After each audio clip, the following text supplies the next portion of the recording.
Welcome to Clotheshorse, the podcast that is pretty much the president, chairman of the board, if you will, of Overdressers Anonymous. If you're wondering whether or not you're a member, don't worry, you'll know by the end of this episode. We have a lot to talk about today. I'm your host, Amanda, and this is episode 167, the third and final installment in a series about dress codes and uniforms. And once again, I'll be joined by Maggie Greene and Ruby Gertz to break down this very complex topic. In this episode, we'll be sharing stories about dress codes and uniforms from the Clotheshorse community. We'll also learn about uniforms, particularly in Japan, where they are still a very big deal, and the laws around uniforms here in the United States. We'll also do some exploration of the 1977 best-selling book, The Women's Dress for Success book, which essentially laid down the framework for every magazine article, blog post, or book about dressing professionally that has been written for women since that book was published in 1977. It has had such a just massive impact for decades now. The Women's Dress for Success book was written by John T. Molloy as a sequel to his wildly successful 1975 book, Dress for Success, which focused on helping men be more successful in career and life by dressing a certain way. Both books created the concept of power dressing, in which one would dispose of their own style preferences in favor of a wardrobe that implied success and trust. In Molloy's eyes, wearing clothing that would make one appear to be upper middle class was essential for social and career success. And notice that I didn't say upper class, I said upper middle class, because he felt that most people don't trust the upper class. To be fair, that does feel right to me. Molloy's advice on dressing was not created in a vacuum. Rather, he polled people using drawings of outfits, quantifying their feedback into data that helped guide his advice.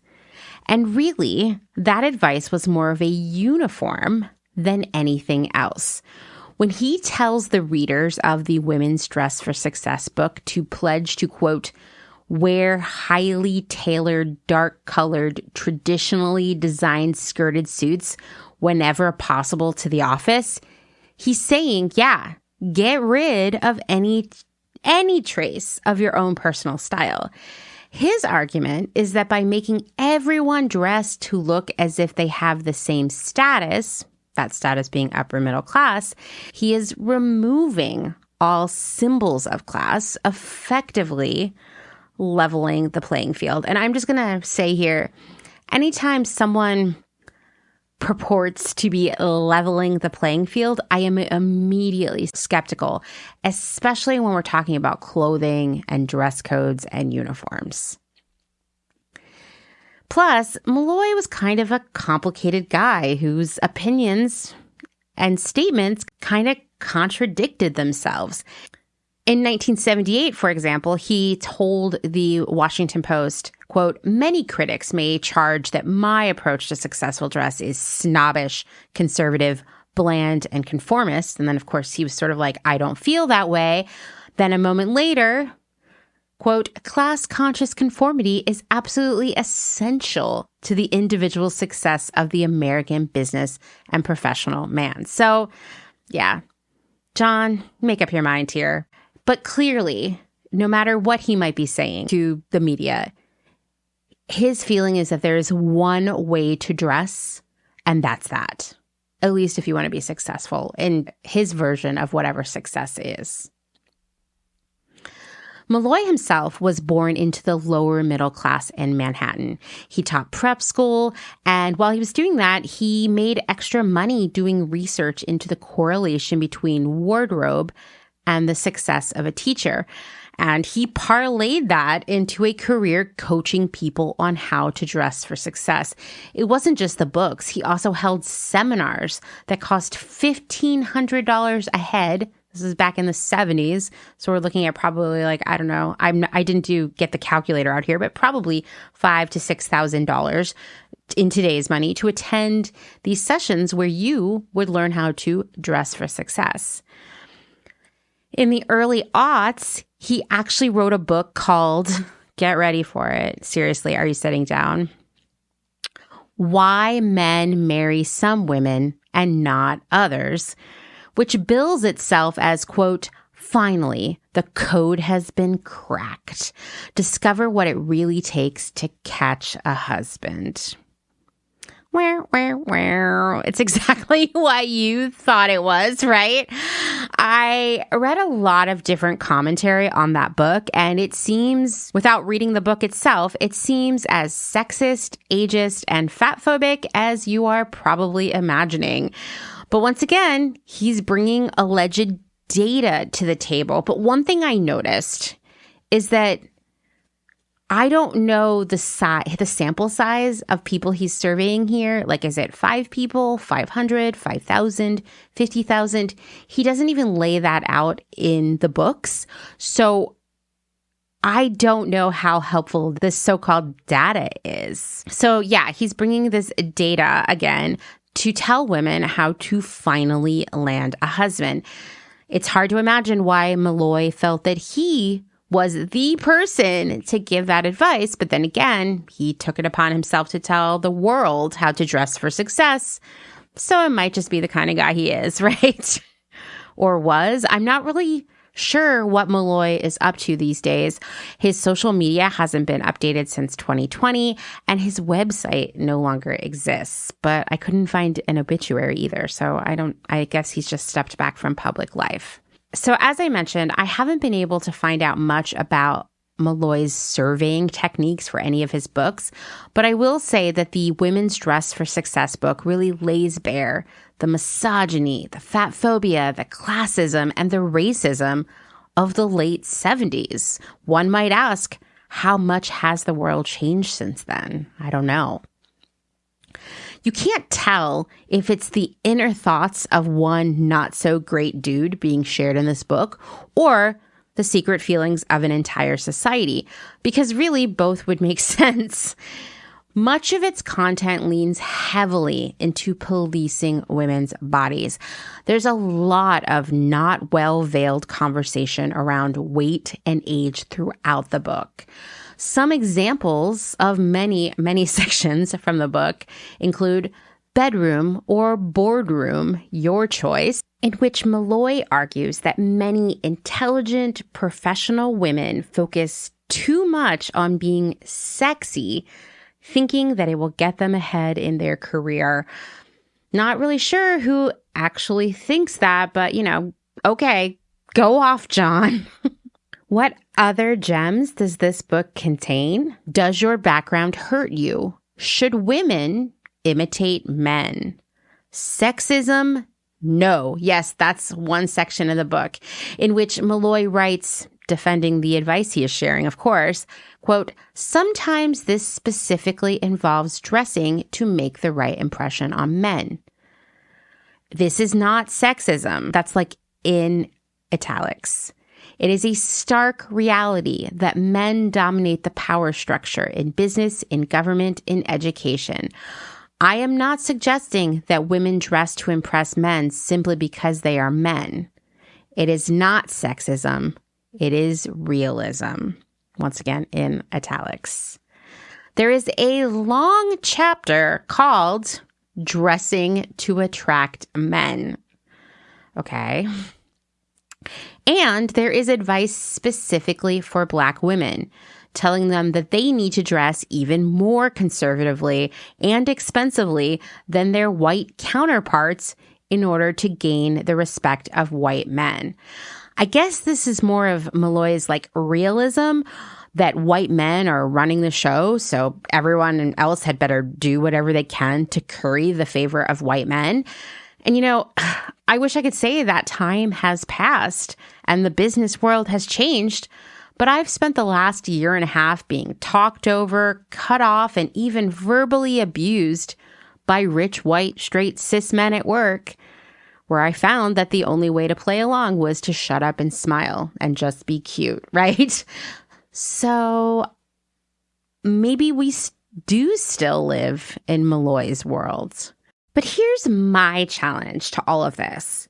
Should we be doing what Molloy advises, conforming to the expectations and preferences of white men?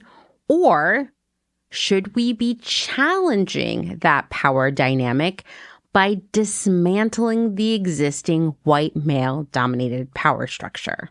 Right? His solution is just conform and everything will be fine, rather than,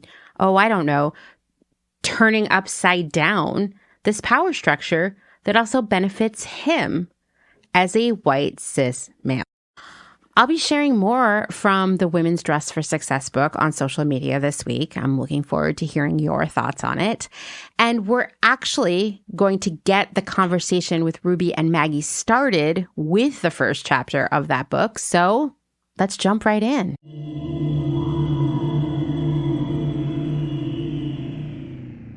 Today we're going to talk a lot about uniforms, but before we jump into our conversation about uniforms, I was very excited via the magic of the internet to be able to get pretty fast a copy of the 1977 book, the Women's Dress for Success book, which Pat called out in the last episode.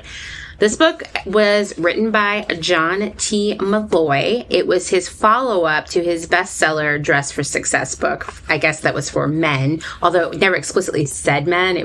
But I guess it was geared towards them. And I just started to look at this book because it arrived this afternoon. But I was telling Maggie and Ruby before we started recording that I wanted to read a little bit from the introduction because this is a very intense book.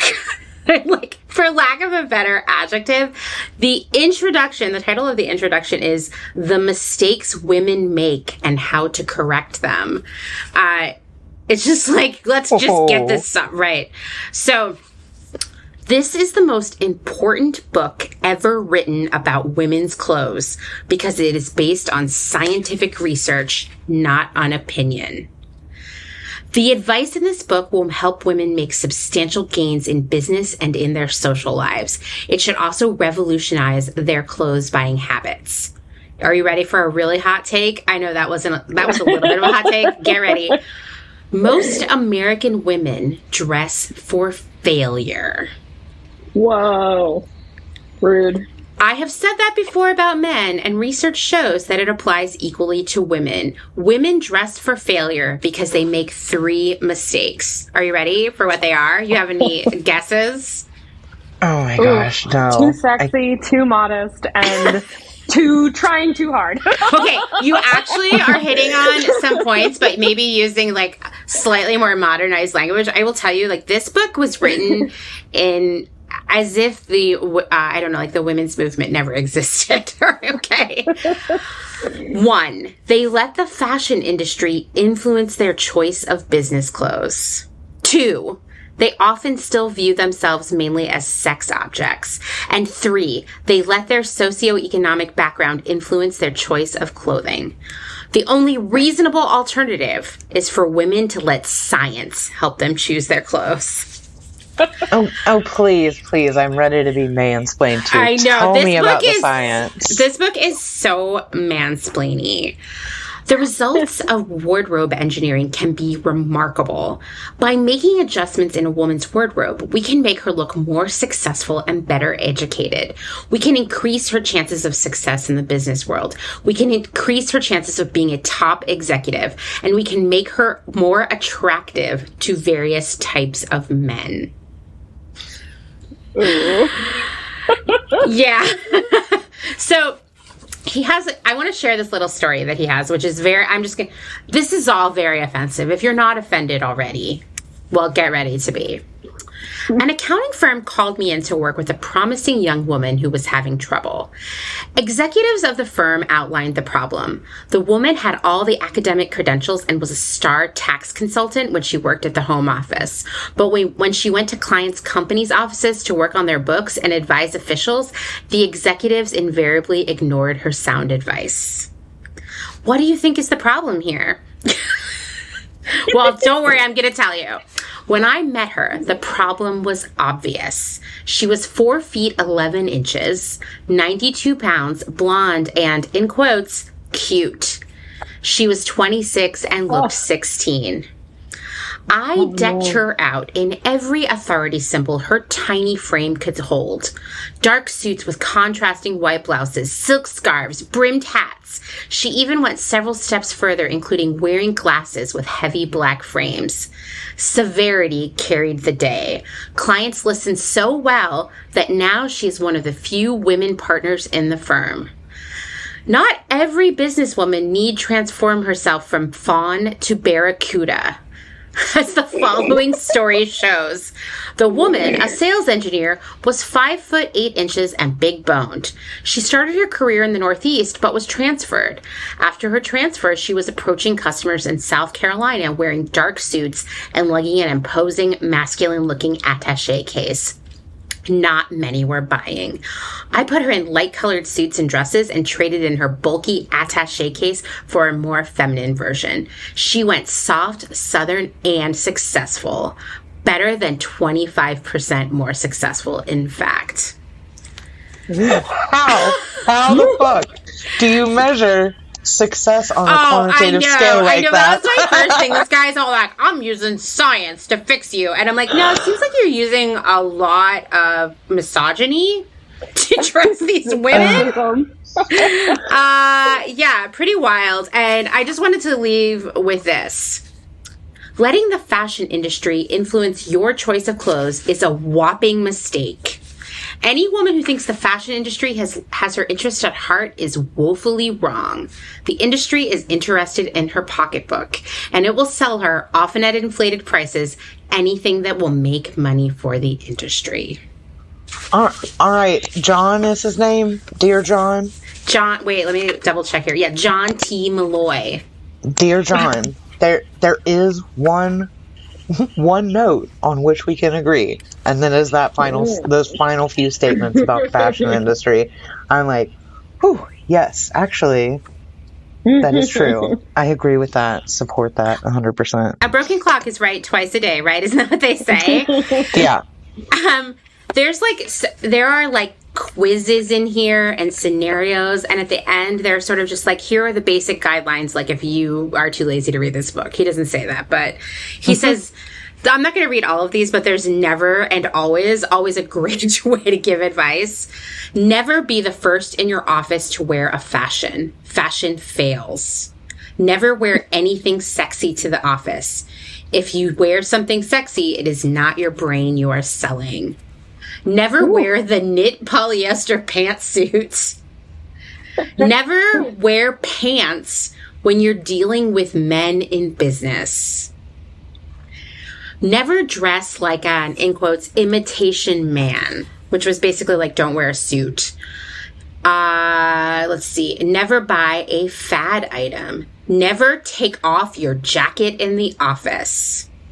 Never wear a vest for business.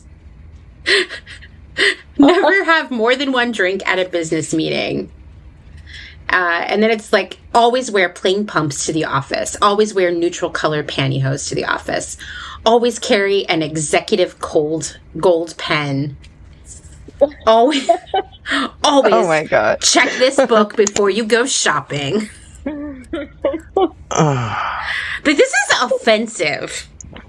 I've been taking furious notes over here. Yeah. Like I had the longest exhale of a deep breath I've ever taken at one point when you quoted the line about being more attractive to men, which seems in direct opposition to this piece of advice about, making ourselves sex objects or like looking sexy at work. Like, Okay, so we want to be attractive, but not sexy. I don't understand the difference here, but...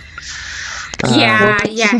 I mean... Intentional ambiguity, right? Yeah, I mean, it's just like everything we talked about in the last episode. It's like, you're damned if you do, you're damned if you don't, because it's all like just subjective hyperbole. Like, none of it is really measurable, despite this guy saying it's scientific.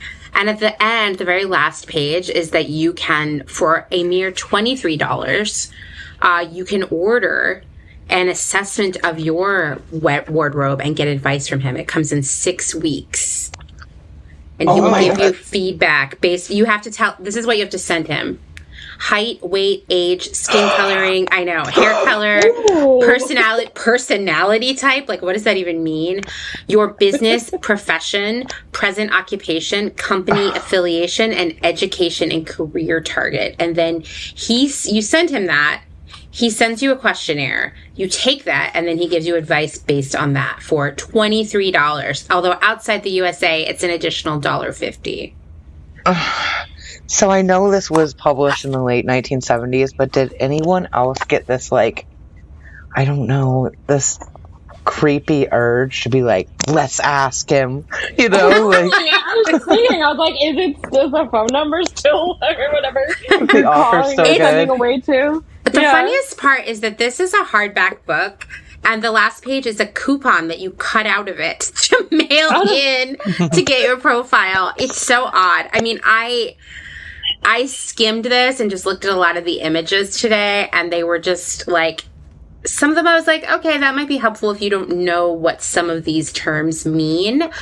You know, like something we talked about with the Indeed direction that was a little confusing, and there weren't images on the Indeed site, which I was like, that's a huge miss. So some of these I'm like, you know, that could be helpful, but it's just like for example, he is really hung up on this idea that you should never wear a midi length skirt. And you should never wear anything ruffled. You shouldn't have long hair. I mean, these are like relics, right? Like his feeling is the longest your hair should be is shoulder length. You should never wear boots. It's, you know, you shouldn't carry a purse. You should carry a briefcase. Although he made that one person switch to a more ladylike briefcase. Well, she was doing business in the South. Yeah, she was 25% more successful. She was doing business in the South. That was the connection I heard there. South Carolina. Yeah. You got to soften it up a little. Oh my gosh. Yeah. So this book is a piece of work, let me tell you. Yeah, the comments about being big boned too, like that is such like a like such a euphemism for, like, you know, plus size or not dainty and feminine enough. But then the other woman was too dainty and feminine. She looked like a 16-year-old girl, you know?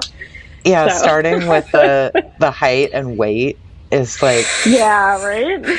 I mean, this book is a relic. You know what was interesting as in my journey to find this book, the first Google I did of it, the first search result was Amazon, because you know Amazon definitely pays for all the Google search words. And I was like, I would love to see what people think of this book. Because my original goal was to try to download a digital version of it, which does not exist for, I think now pretty obvious reasons. But I found reviews on Amazon where people were like, this book is great. You should give it to all the women in your life. And I was like, okay, so ostensibly this book has been written, these reviews have been written in this century, right? Yeah. You read this book and your takeaway is this is useful? Maybe it's like those fake Amazon reviews where they're just like paying someone to like make it sound authentic, you know? John T. Molloy, what are you up to? Anyway. Wow. Well, I'm curious if there in your search, if there were other like similar books that came up, or if this is like, I don't know. I would assume that there were probably a lot of similar texts written like around the same time, and since then too, that like the content has maybe been slightly updated. I'm curious if you came across anything else that looked interesting in your search. I definitely saw a lot of versions of this subject matter in the 80s and 90s, and interestingly enough, then the books were written by women, which I feel was probably like a strategic decision. Like now you can be, you know, because like, why is this guy telling you what to wear, right? It did seem like there were a lot as far as I could see, you know, without actually seeing the books IRL, it's the same bullshit. It's just served in a slightly different way, maybe with a slightly different aesthetic. But it was like honestly, I think what was most interesting to me is like looking at the covers and the few times I could see images, the fashion direction was the same. Like it was still like, keep your hair short, don't wear frilly things, but don't dress too masculine. It's like the same thing rehashed over and over again. And I mean, like, real talk, there are still women's magazines that are putting out this kind of content periodically in their issues, and it's the same thing. It's like, don't be sexy, but don't be too masculine, but don't be feminine, but don't be too like a boy. You know, like, it's just... Like, it's just such nonsense. And I really doubt that there's this much hemming and hawing over what men should wear to work. I'm picturing, so I pulled up the book so I could see what the cover looked like. And of course, like, everyone featured is thin and white. I wonder if that was a common theme you saw in some of those other historical publications. For sure. And there are, like I said, other books that came later that were like, here are more ways that you can, you know, this is a more modern take on what you could wear to work. But as far as I could tell, it was the same, just the same, like over and over again. Very thin white women wearing like basically the same suit over and over again, you know. I mean, it does, you know, we talked on the first round of this series about how the great masculine renunciation, is it the renunciation? Yes. Yeah. It's kind of like been going strong for a few hundred years now. And it is true when you look at the way, at least, you know, various forms of media think women should dress for work. It's the same. Like, nothing has changed. I doubt that people are really churning out books about this now because, like, what, you would just learn this on the internet. But yeah, that's true. But there was definitely a lot of like they took this tone of like girlfriend's guide to getting dressed for work, you know, like that kind of thing. Yeah. So like, here's a great one: power dressing. Like, it was that kind of stuff, you know, how you can, like, you know, be successful by wearing pantyhose or whatever. I just looked up the images for the book as well, and I about halfway down on my search result page, there's an actual photo of John T. Molloy. Oh boy. With like his hands on the shoulders of like a young woman in a suit, and he is like kind of like dusting her shoulders in like this very creepy way. Like, it's almost like he's like dressing like a mannequin and like sleuthing the shoulders, but it's like a woman. It's crazy. I'll send you the link to this image, because it's like, what? Anyway, in case you wondered what he looked like, it's very paternalistic. You know, it's very like, you ladies don't know what you're doing, but fortunately I'm here to save the day. And to be fair, he originally did have a lot of success with the original Dress for Success, which essentially was for men. And I'm sure someone was like, you know, it'd be really great is if you made a book for women. They're doing jobs now. Oh my gosh, I see this image. This is so Do you creepy. See it? Yes. I know, creepy. right?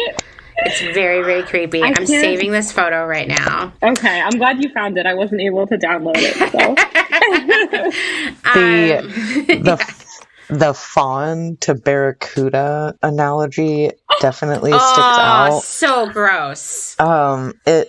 It reminded me of a story. Surprise, surprise. But it also, just like on a general note, the fact that humans are being compared to animals in this way, it makes me think of like some of the famous Office catchphrases are like centered around violence, like kick today's ass, and like I don't know, there's something there, but or like, you're a killer, you know, like, be a killer. Exactly. Yeah, totally. You know, I did notice on the back of this one copy where he is brushing off the woman's shoulders or whatever I don't know what he's doing, adjusting her, I'm not sure. It's one of the bullet points of the things you will learn from this book is wait, let me find it again. Do I know what to wear to attract that certain man? Certain is in quotes. So it's sort of like, hey, we're going to dress you for work, but also to get men, because that should be your other goal. And that's actually, of the like maybe 10 bullet points here on the back that are supposed to entice you to buy this book, that's number 2. The number 1 is, do I know what to wear to get that promotion? And then it's like attracting men. Yeah. That reminds me of a post I just saw on LinkedIn the other day. And this, for the record, y'all, it's 2023. Mm-hmm. The headline was something along the lines of, who you marry dictates like your level of success and career, which is so, I mean, fraught, right? There's a lot that's problematic with that statement, but I was like, I had to go back and double check that it wasn't like a joke or satire, like playing off of some of this outdated language out of that time period. It's like, oh my God, why is this on my feed? Why did you think that I am the right person for this content? Well, any final thoughts on John T. Molloy and dressing for success? There's no way we can cover like that. That's a future episode. Maybe we'll. Oh yeah, I don't know. Into him a little more. That'd be a little fun. Start this Dress for Success book club. It's pretty offensive. Okay, so we're gonna get started today by first listening to a voice message from Kimberly.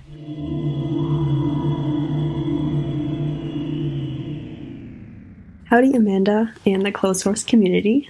My name is Kimberly, and I'm a longtime listener of the pod. I was super excited when I saw a call for voice memos on dress code, as I have a lot of thoughts on it. I've never worked in a job that had one, but my schooling from kindergarten to 12th grade required me to be in dress code. Over the years, it got more and more strict, and when I finally graduated, the only options were a black or white polo shirt and black or khaki slacks or skirts, as long as they were deemed long enough. Having to conform to these rules for so long has had a lasting effect on me, and 6 years out of high school, I still feel like I'm trying to find my own personal style, since it wasn't something I could explore or express growing up.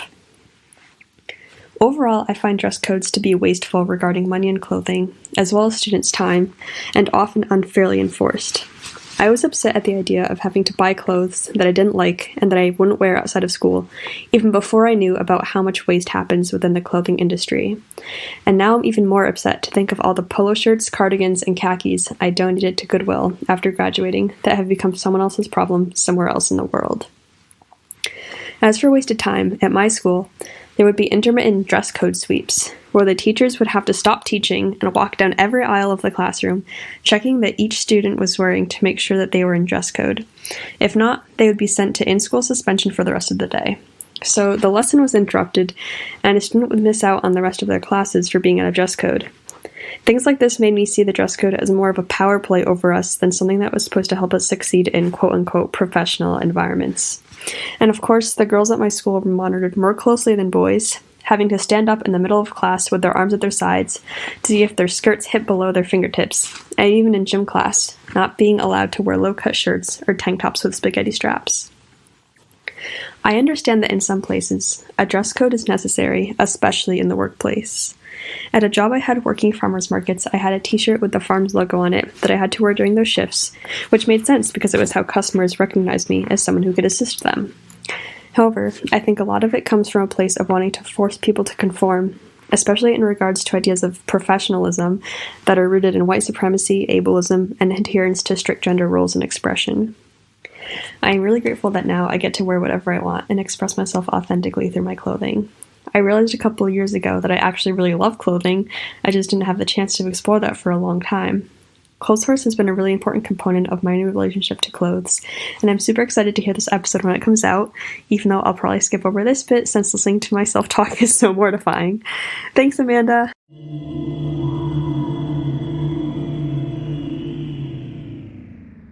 Learning to listen to be okay with the sound of your own voice takes a really long time. I mean, I'm like 3 years into Clotheshorse, and I'm finally like, okay, hearing my own voice doesn't make me cringe. So that's my advice to everyone. Just keep recording yourself talking and forcing yourself to listen to it. And in time, you will learn to be comfortable with the sound of your voice, maybe even like it. Yeah. So I mean, one of the recurring themes of what Kimberly was talking about was waste, right? Like wasted time, wasted clothing, even just thinking about kids going to in-school suspension, which I don't know if your schools had that when you were growing up, but mine did. And it felt just like such a phenomenal waste of everyone's time to put kids in a room all day that was basically a study hall. Like, why? And especially for uniform violations, or dress code violations, it feels like, why are we de-emphasizing education in favor of dress code enforcement? Like, what a waste.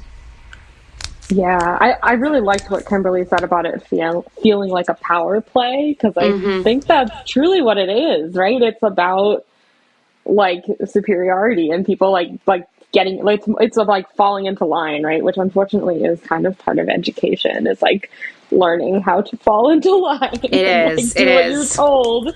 Yeah. It's and true. punishing people for not, for not following the rules. It definitely made me think about a number of my clients who come to me at various points in adulthood, and they're like, where do I even start when it comes to style? Like, having been robbed of that autonomy in like early stages of development, like Kimberly shared, right? Like, they graduate high school and are like, where do I go from here? How do I even dress myself? I wanted to draw attention to that, because I think, first of all, Kimberly, you're not alone. Like, know that this is a struggle that comes up for a lot of people, whether they were required to wear uniforms or had a strict dress code. Something in those early years like prevented them from accessing this really cool thing, which is clothing, shoes, and accessories, right? Yeah, it makes me sad that like she didn't have access to that earlier, but also makes me really excited that now, like, they've got that opportunity. It's pretty cool. Yeah. Something that I was thinking about since the last time we spoke, and I don't have an answer here, is if we talk about dress codes specifically for school, let's skip the adult world right now, just schools in general. Do we think dress code should exist at all in school? And two, if so, like, what would the parameters be? Because a lot of, what seems to at least come up on these conversations on social media about dress codes in the past 2 weeks is that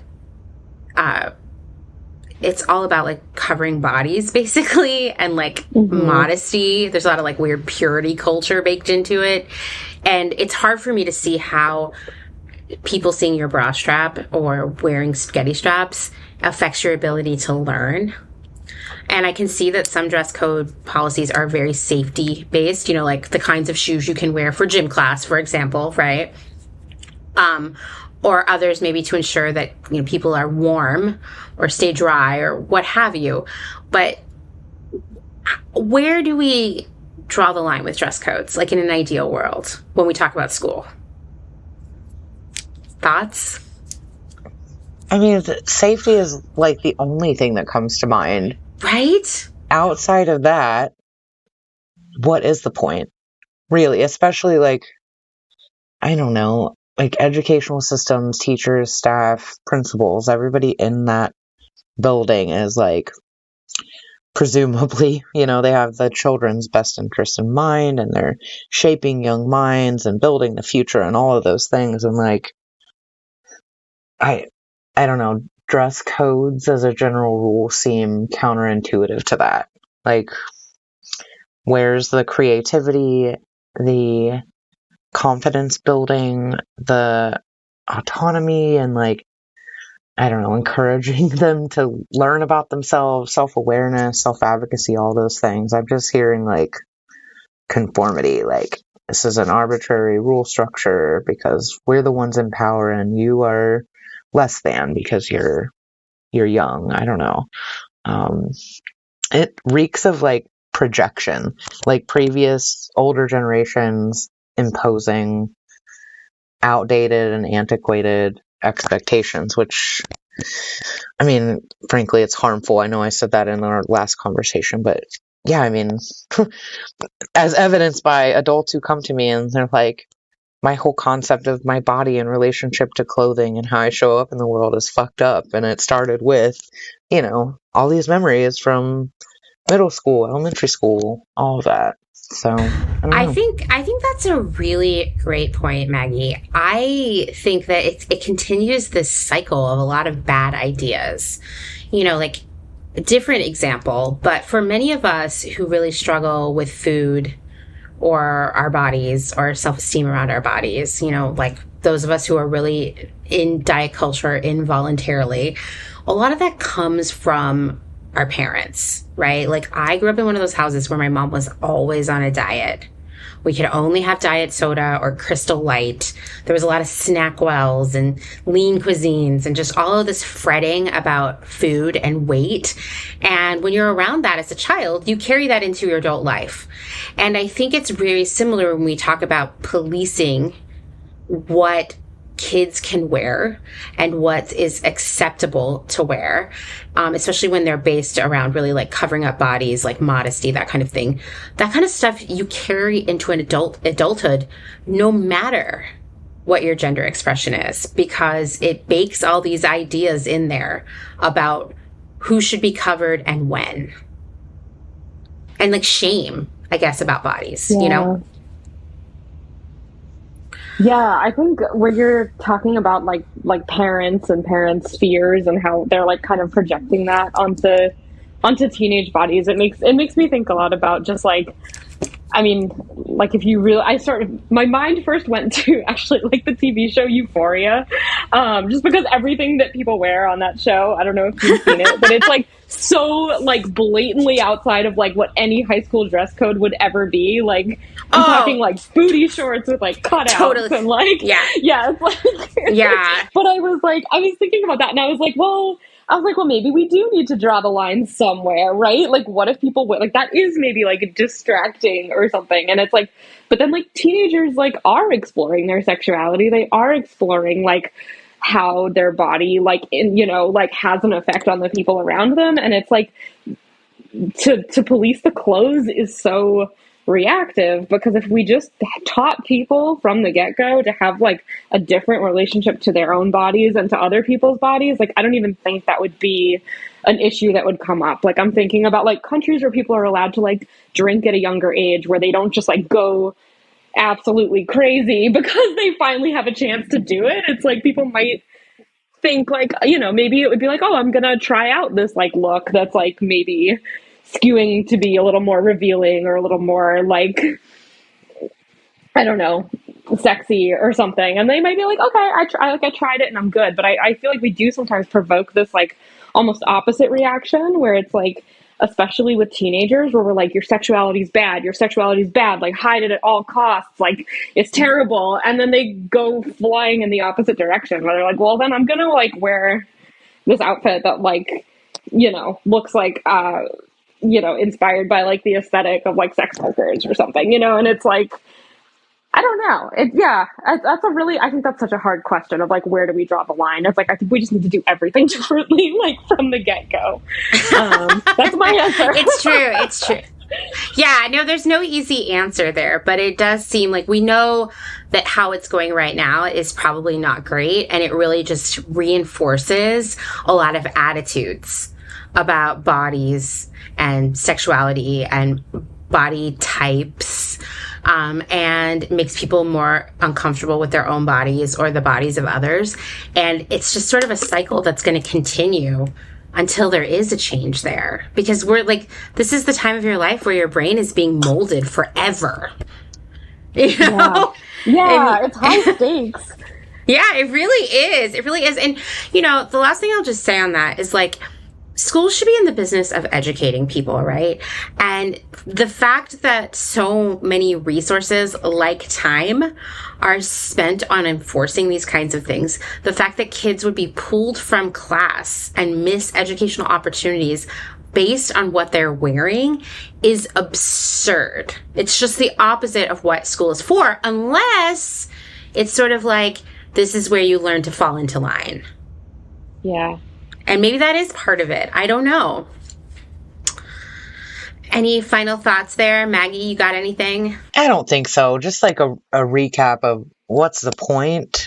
Like the intended purpose is not actually like the results that this is yielding. Yeah. You know? Yeah, totally. It's just like a lot of distraction.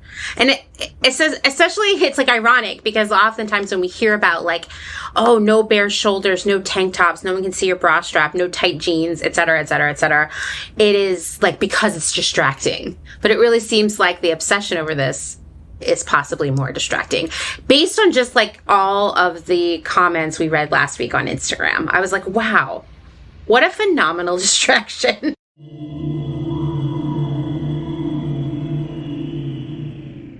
Let's take a moment to thank some of the incredible small businesses who keep Clotheshorse going via their generous Patreon support. Selena Sanders, a social impact brand that specializes in upcycled clothing using only reclaimed, vintage, or thrifted materials from tea towels, linens, blankets, and quilts. Sustainably crafted in Los Angeles, each piece is designed to last in one's closet for generations to come. Maximum style, minimal carbon footprint. Shift Clothing out of beautiful Astoria, Oregon, with a focus on natural fibers, simple hardworking designs, and putting fat people first. Discover more at shiftwheeler.com. Late to the Party, creating one-of-a-kind statement clothing from vintage, salvaged, and thrifted textiles. They hope to tap into the dreamy memories we all hold. Floral curtains, a childhood dress, the wallpaper in your best friend's rec room, all while creating modern, sustainable garments that you'll love wearing and have for years to come. Late to the Party is passionate about celebrating and preserving textiles, the memories they hold, and the stories they have yet to tell. Check them out on Instagram at Late to the Party People. Vino Vintage, based just outside of LA. We love the hunt of shopping secondhand because you never know what you might find. Catch us at flea markets around Southern California by following us on Instagram at vino.vintage so you don't miss our next event. Gabriella Antonis is a visual artist, an upcycler, and a fashion designer. But Gabriella Antonis is also a feminist micro-business with radical ideals. She's the one-woman band trying to help you understand why slow fashion is what the world needs. If you find yourself in New Orleans, Louisiana, you may buy her ready-to-wear upcycled garments in person at the store Slow Down at 2855 Magazine Street.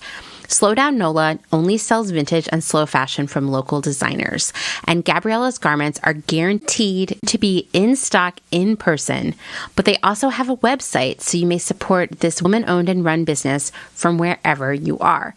If you're interested in Gabriella making a one-of-a-kind garment for you, DM her on Instagram at slowfashiongabriella to book a consultation.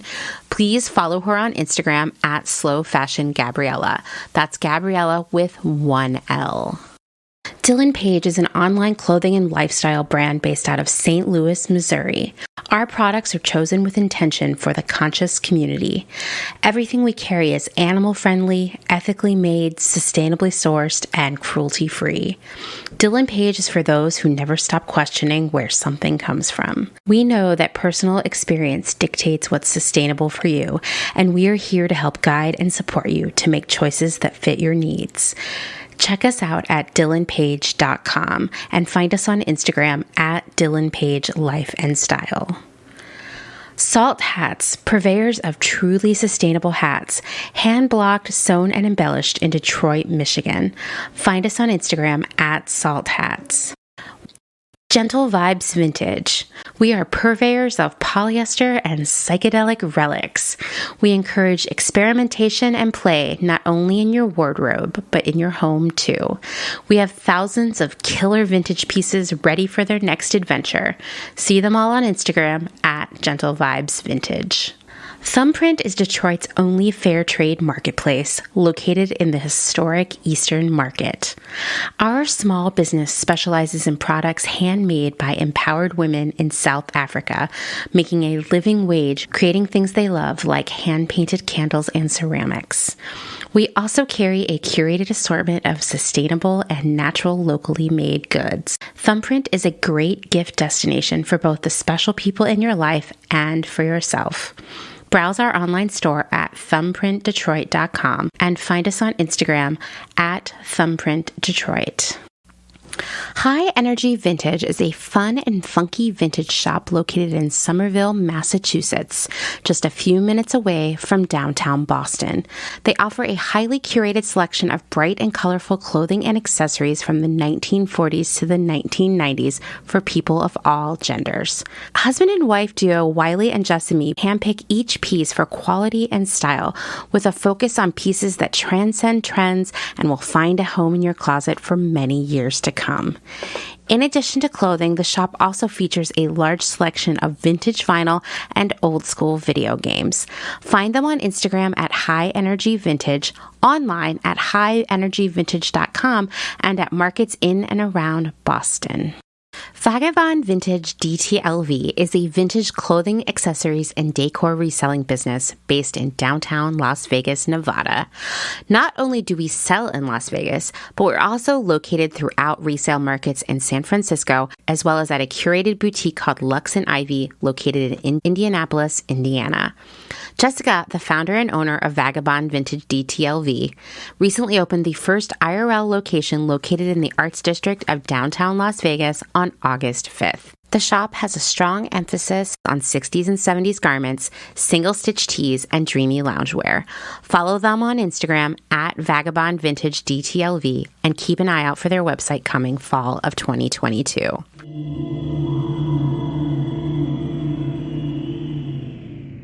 Okay, well, let's shift into talking about uniforms. We're going to talk about work uniforms primarily, but we're going to touch on school uniforms as well. And I was motivated to do a little bit more digging into the scale of uniforms as an industry and what happens to them for a few reasons. One, some of the messages that we're going to discuss today, and even the one we already listened to from Kimberly, really speak about how when the need for these clothes no longer exists, meaning you quit your job or you move to a new school or whatever, those clothes go to the landfill, right? That stuck in my mind. And then on Friday night, I was recording a future episode with someone who works in the field of EPR and textile stewardship. And she talked about how phenomenally wasteful the uniform industry is. And that's one area that a lot of people don't think about, that actually reining that in and making it more circular would make a big impact on the textile waste stream. And I was like, wow, you're right.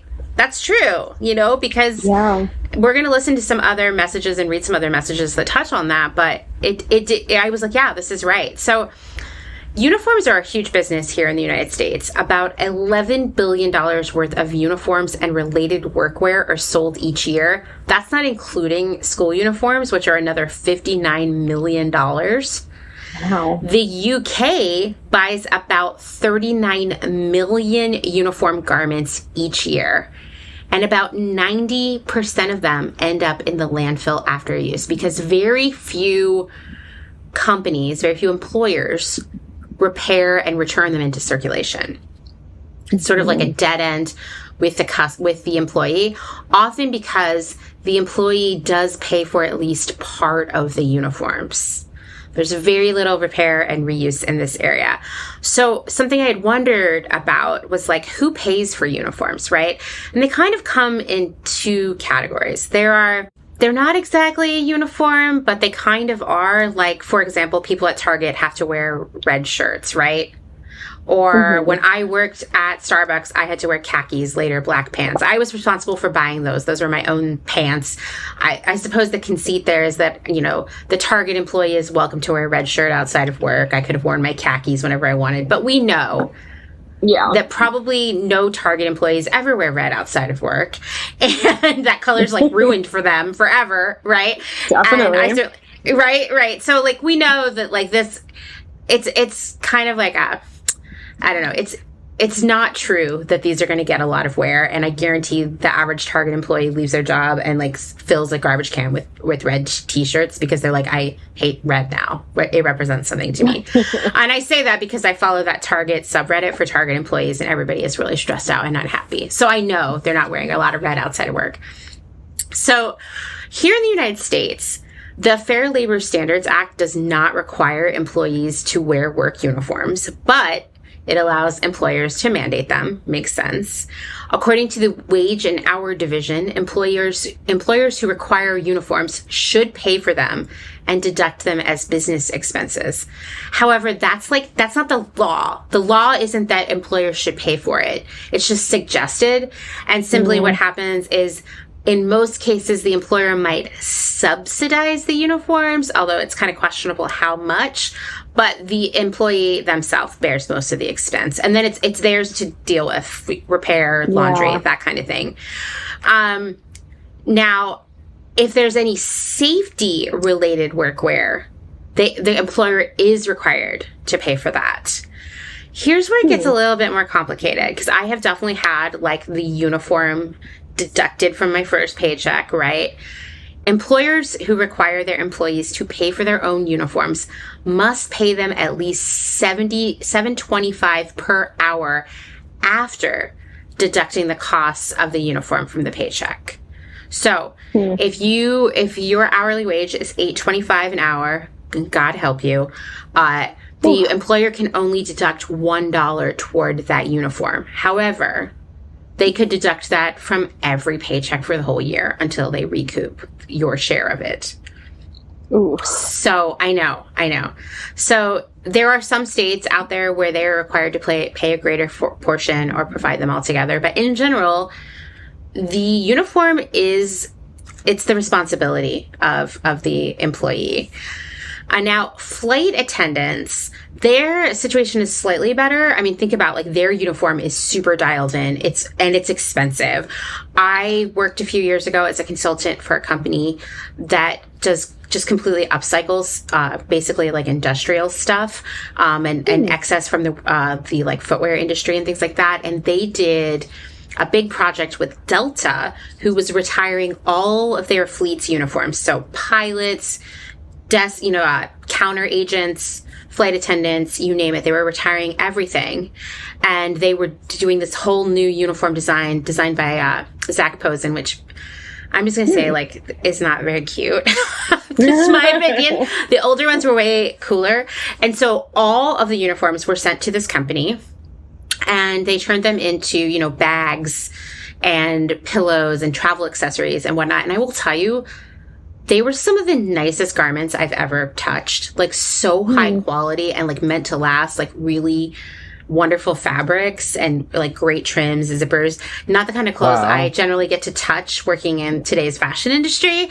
Just really, really lovely and no doubt expensive. So for most airlines, attendants are required to purchase, and like flight attendants are required to purchase an initial set of uniforms and luggage, but their employer usually pays for upkeep, repair, and any replacements. There's also often a dry cleaning allowance for it that the company covers. So it's not quite the burden that it could be, because I can only assume if you're a full-time flight attendant, that's a lot of clothes you need to get started. Yeah, you probably need to travel with, like, a spare set too. I'm thinking, like, I have a friend who's a flight attendant, and she'll, like, go somewhere, and, like, sometimes they'll stay over if it's a long flight and come back the next day. And I would assume you're probably changing uniforms in between those flights. I hope so. I get so gross and sweaty on planes. Just in general. Imagine if you had to, like, go serve drinks and put people's bags away and all the other stuff. Around. Yeah. Now, I thought that was really interesting, because when I think of uniforms, my mind immediately goes to flight attendants. But we know there are all kinds of uniforms out there, whether we're talking about, like, service industry, some retail jobs, some manual labor positions, factory jobs. There are a lot of uniforms out there right now. It does seem as if, though here, at least in the United States, the vast majority of what we would think of as a uniform is really just the employer telling the employee that they have to wear a certain color or a certain kind of garment. So it's not officially a uniform, which makes it 100% the employee's responsibility. And I am assuming that is a money-saving measure.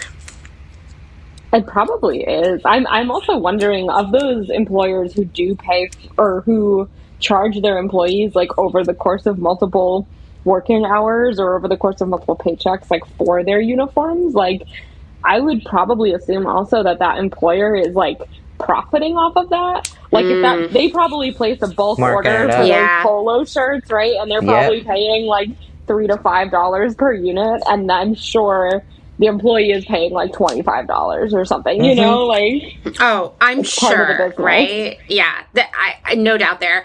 You know, when I was a teenager, working in Pennsylvania, every time you started a new job, you had to pay this like employment privilege tax or something like that. It came out of your first paycheck. It was $50.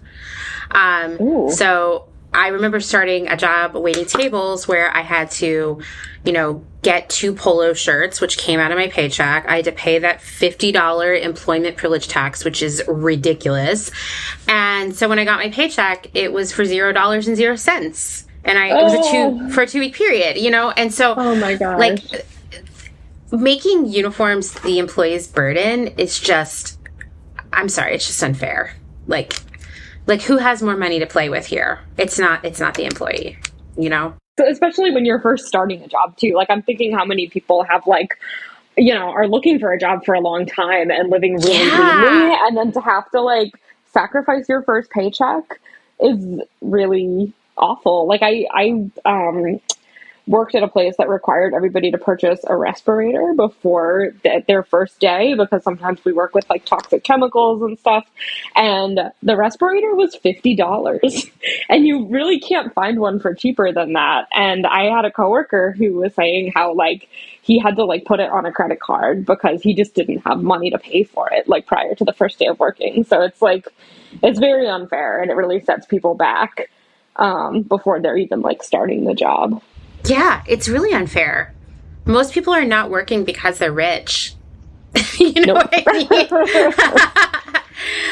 So another, like, something that has struck me every time I've gone to Japan is how many more people are wearing uniforms there, and how the distinctive the uniforms are based on the job. And so, you know, even as a person who's just traveled there, I can spot someone in a uniform and be like, oh, that's one of the people who cleans the train, or, oh, that's the person who works as the crossing guard, or that's the person who sells tickets, or, you know, et cetera, because they're really, really distinctive and elaborate. They include like headwear, footwear, the whole rigmarole.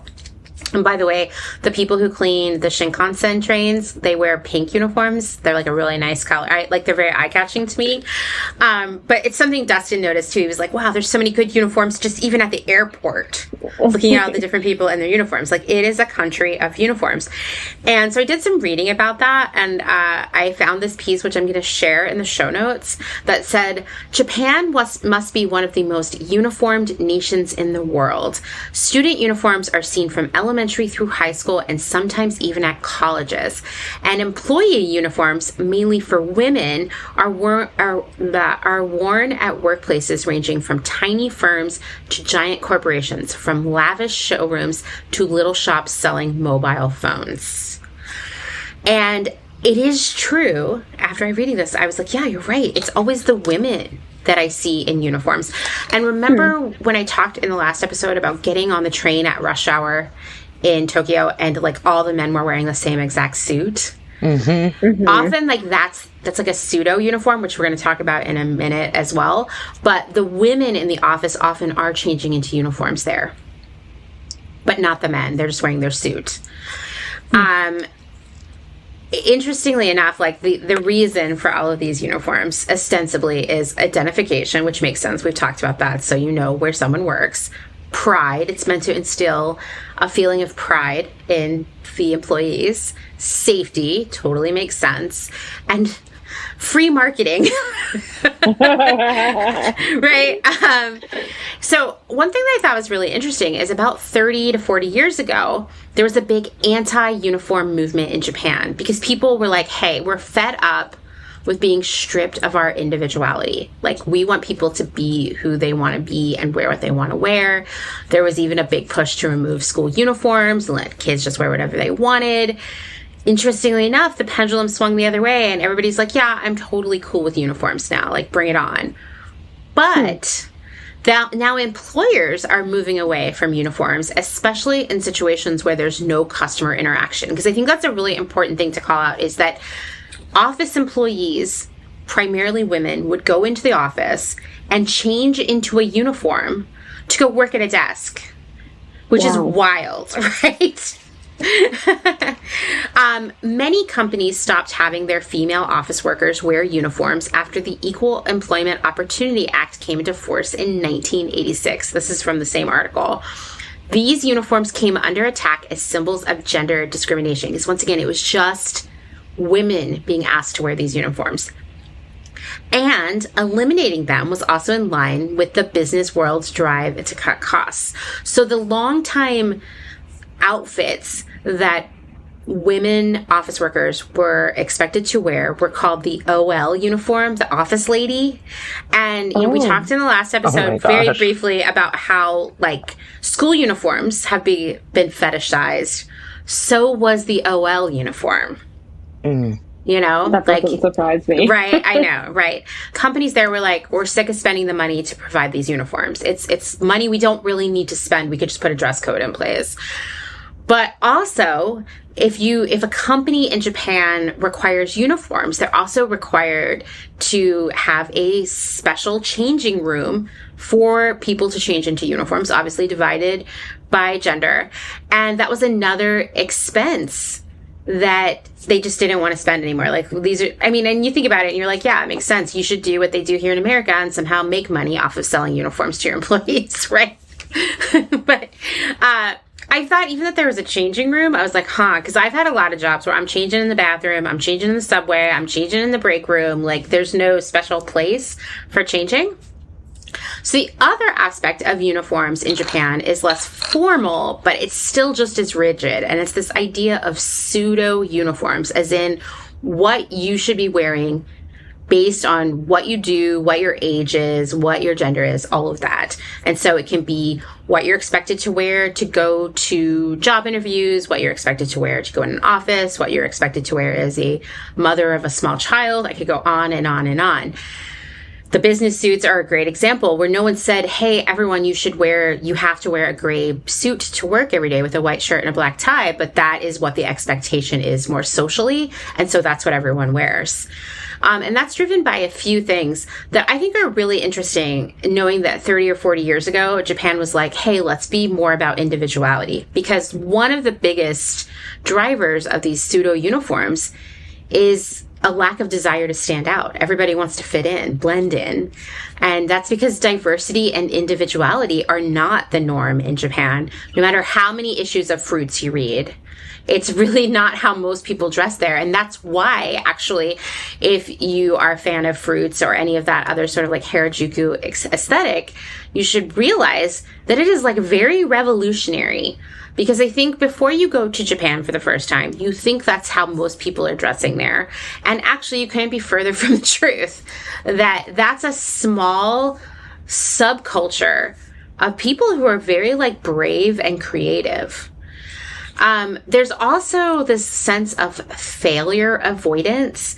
Basically, like, if I lose access to an opportunity and like ruin my life or whatever because I was wearing the wrong outfit, I'll have to deal with that regret forever. So what I'm going to do is wear what everybody else wears, and then I can't be wrong. And then lastly, all the retailers there are just churning out the same suits and business attire over and over again. It's easy for them. And no one cares because they're like, oh, you know, this is what I need to wear to fit in. But it does further imprint these pseudo uniforms if you go shopping for something to wear for work or school or what have you. And it's the same thing that you saw on everybody else. Like, it's just like, oh, this is what I have to wear. So it sort of reinforces this sense of uniformity.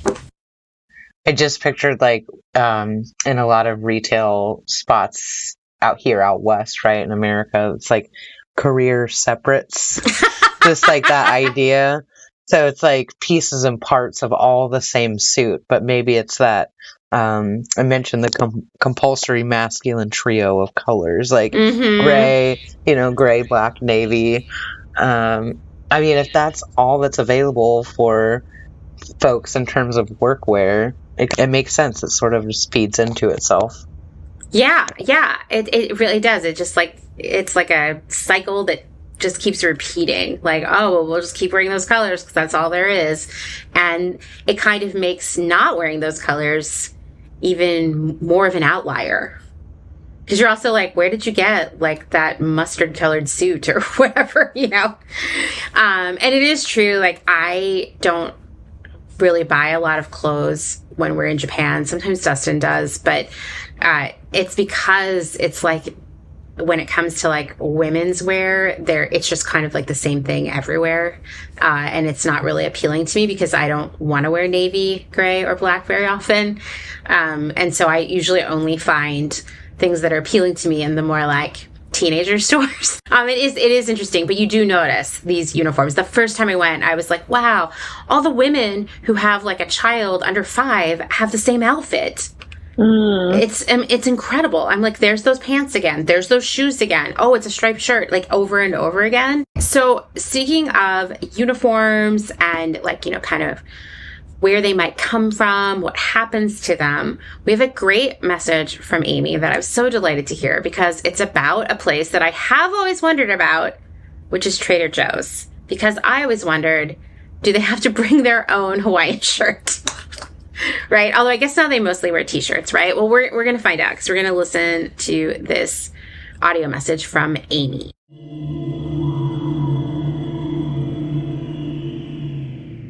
Hi, this is Aimee, and I run I Need More Vintage. On the subject of uniforms, I worked for Trader Joe's for 14 years, but I don't want to talk about Hawaiian shirts. No, this is about t-shirts. When I started back in 1997, you got 5 t-shirts in muted unisex tones with a small logo on the left breast, plus 1 crew neck sweatshirt. This design lasted for 5 or so years. You got a new set every year on the anniversary of your hiring. After that, they put a band of flowers on the front. This design lasted for another 5 years, after which they realized that customers should be able to spot a crew member in a crowd, so they put flowers all over the shirt and the words crew member and bold type on the back, and they brightened up the shirt color. Why is this important? Seniority really matters in the microcosm of a grocery store, and there was a hierarchy to the shirts.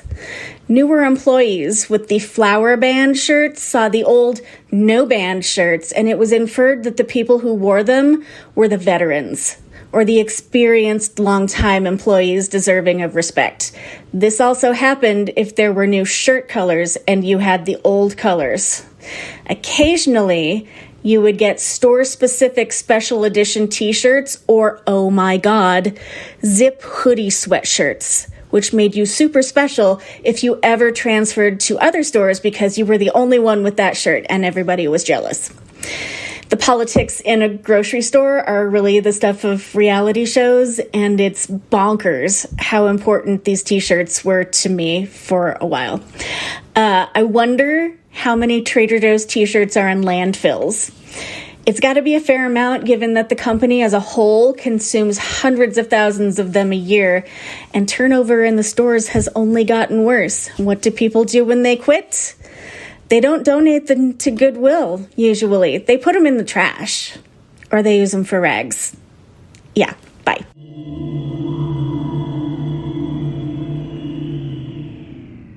So, you know, when I was sharing those wardrobe statistics earlier, I highly doubt they included t-shirts like this, which is a whole other, I mean, you both know how I feel about these sort of like single-use t-shirts. Totally. Right? Yeah. And like, think about how many of these are going out into the world every day. There has to be a report out there, like, for each corporation. I don't know if it's public information, but yeah, like Trader Joe's, we want to know. Show us those numbers. Yeah, exactly. And I do, I think Aimee has a really good point that, like, people aren't donating those shirts to Goodwill. I've never seen a Trader Joe's shirt at a thrift store. Have either of you? No. Right. I think the assumption is that probably nobody wants it, right? Like, I've had shirts like that are like have like a specific like university name on the front, or like, but it'll be like for an event. Like I used to work in college admissions, and we would get all these single-use tees for like Accepted Students Day 2021 or whatever, you know. And you're like, I don't want, like, nobody wants that. Like, I don't think that even has a use in a thrift store. Like, you're just like, yeah, this is trash. Yeah. I mean, you could put it on and impersonate a Trader Joe's employee at the store, which does sound kind of like a fun prank. Well, also, if like she was saying, like the older ones are very maybe valuable because it like has some sort of clout. It almost made me think of I listened to a different fashion podcast recently that was talking about the history of prison uniforms, like speaking of uniforms, but they were talking about that, about how like they change them over time, and so people who have the older ones, it like is this huge signifier of like seniority and rank within this like enclosed social circle that people participate in. And it just makes me think of that, how it's like we attach like such symbolism and meaning to these things that like aren't even intended that way, but it's just like how our brains work. We're like, oh, like, yeah, that's an old shirt from somebody that like they haven't made that shirt in 3 years, like that person's been here forever, like I'm gonna ask them. No, totally. Or something. At first, I sort of laughed the first time I heard this message, like, oh my gosh, people are so silly that they would, like, draw rank based on the age of the t-shirt someone was wearing. But then I remembered when I worked at Starbucks, someone who had been there longer than me had, like, a Starbucks hat. And I always felt like, oh, man, will I ever be as important as him and get my own hat? You know, like, it felt like goals. Work here long enough to get a Starbucks hat.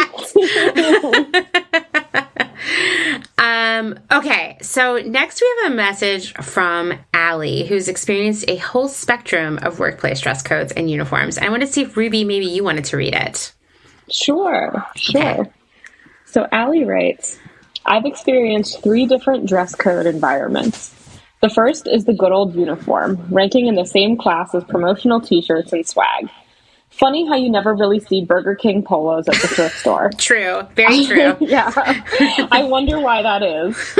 On day 1, I was handed a set of pants and or the polo shirt, always ill-fitting and uncomfortable material. One uniform that you're expected to wear multiple times a week. I always felt cheap, dirty, and uncomfortable. When I would inevitably leave these jobs, the clothes would just sit in my drawer till I donated them. I know uniforms are designed to be ready for work and safety standards, but it's like you're supposed to feel exactly like the role you're there to play, a fast food worker or someone who is lesser in some way. Next is the luxury retail environment. For a long time, I was the operations manager at a high-end jewelry store. Everyone was required to adhere to the pantsuit and professional business attire on a daily basis, meaning 4 to 7 days a week. Yes, it was a financial burden, in more ways than one. No stipend or bonus is ever granted to look the part. And the idea that you will be more successful if you look more professional is so toxic. Add to that, I'm a plus-size woman, and business attire in my size can be difficult to find and always more expensive. Not only does this toxicity show up in fashion, but also beauty. Full face of makeup on a daily basis. It was all extremely hard on my self-worth as a woman. Don't get me wrong, I enjoy style, but this arena can place so much on image it became nauseating. Not to mention, I was always rebelling against the dress code and putting my job in some perceived jeopardy because I had chosen a tattoo or pink hair. Don't even get me started on being a large-chested female. Same. Somehow, because I'm showing natural cleavage with a blouse, I'm to be shamed. Finally, my personal favorite, the business casual. And for once and for all, let's just include denim in this category. The ability to dress as your own unique individual is so important, now more than ever. I'm more productive when I'm comfortable, and am better able to connect with authenticity. Better yet, my fashion budget can be on my terms. You know, something that I was thinking as you were reading this is, you know, with all of this focus on these sort of non-uniform uniforms, like talking about what she had to wear at the luxury retail environment and what a financial burden it was, would it be better then to have uniforms in work be the norm? But of course, we know that somehow companies would figure out a way to make money off of employees. But like, I'm wondering, could it be less of a burden if it was just like, this is the uniform that you wear to work at the Chanel store or whatever? I know that would never happen. But it would seem to me that it would take some of the financial burden off of the employee. If the employer shared in that financial burden, providing them not only the guidance, like this is the uniform and how to access it, but we're going to, subsidize or take it out of your paycheck or whatever, or provide it for you altogether. That would be amazing. It always annoys me that people at, like, say, Target just have to go buy a red shirt somewhere out in the world when the company could easily supply them, and probably for a more affordable price for the employees. Or, the company could afford it anyway. But I know that there was a time where Target definitely was supplying the shirts, and then they were like, nah, just go ahead and get a red shirt anywhere. It's fine. And I know that that is, like, an intentional decision to pass that financial burden on to the employee. Yeah, there was a quote earlier in our conversation. It's like a cost-saving measure, right? Yeah. Companies are trying to cut every corner they can. Totally. So another thing that I was thinking about, and then we're going to listen to, one of us is going to read a message from Liz. Could having a job that requires a uniform, at least now in 2023 here in the United States, could that be a signifier of class? And is that an uncomfortable signifier of class? Although if you see someone out who's obviously like wearing like the white jacket of a doctor, you're like, oh, that person's a doctor, right? That's one thing that stuck out, down to the fabric that these garments are made out of. It's like, like cheap polyester is what I'm guessing, which feels terrible against your skin. And the polo sort of as a style is, I don't know, according to some of these dress code standards we've read, right, is like certainly not like executive level respectability and like professionalism, quote unquote. So yeah, that's what stuck out to me, like the crappy materials, as far as like signifying class, like the branded polo, the association with like fast food and food service, being perceived as some lesser than way to provide for your family and, survival. I don't know. And then like conversely, there are these pseudo uniforms, like the tech bro, like half zip, like fleece half zip situation, or, other like branded swag that you might see someone who works for like a software company wearing. It's its own sort of strange uniform, although they probably got it for free. Definitely. The pseudo uniforms you were talking about in Japan too, like all of the men wearing the same suit. Like I'm sure that there are places on Wall Street, like the finance sector, where it is just like an ocean of blue, gray, and black suits. Like everyone looks the same. Yeah. Stockbrokers, they have that same kind of aesthetic. And I guess the assumption there, if you work with money, you have access to it. You're like top of the ladder or whatever. Yeah. Yeah. I think there's also like, in regards to class, there's also kind of like a group of uniforms that we haven't talked as much about that's like signifies like proximity to class, but also your like removal from it. Like I'm thinking of like caterers who have to wear tuxedos to like fancy events, or like doormen, or like, people who have these positions where it's like they have to dress really nice because they're like working with rich people and like in proximity to very rich people. And like those outfits are very expensive, and those people are not making a lot of money, but it's almost like this like it's like almost the opposite of like the polyester polo shirt, where it's like it's your job to look really, really nice because you're kind of existing as like a service provider in this like arena for the very wealthy. Or even like maid uniforms. Which, yeah. Right? Like people still use those. Like, and also it's been fetishized. A lot of uniforms have been fetishized when you really think about it. Maybe not like Burger King uniforms yet. It's probably happening right now. Like someone somewhere has like a sexy version of a logo polo.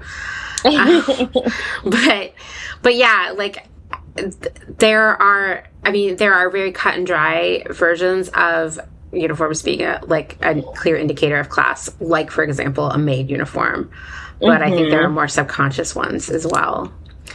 So Liz said, I've had a job with a strict dress code. I worked for my then boyfriend's dad's environmental company on breaks from school from age 16 until after college, then worked there full time for over a year after graduating.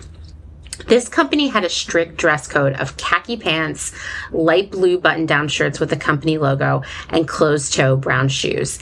If you wore a jacket, you were supposed to wear one with the company logo on it. I remember correctly, men's faces were supposed to be shaved unless they had a 1/4-inch beard, so if someone wanted to wear a beard, they'd have to grow it out over a vacation. I was told that this uniform was put in place because they'd had issues with folks dressing professionally. I think originally the uniform was only used by workers who went out into the field, but was expanded to everyone at some point before I started there. It was very likely influenced by the founder's time in the Army. It made us look professional and recognizable when doing our work in the field. In the dilapidated neighborhoods where I worked in the field, wearing a uniform kept me from being questioned when entering abandoned buildings. At the office, there were no questions about what clothes were considered professional. I was self-conscious about how I was perceived in the uniform.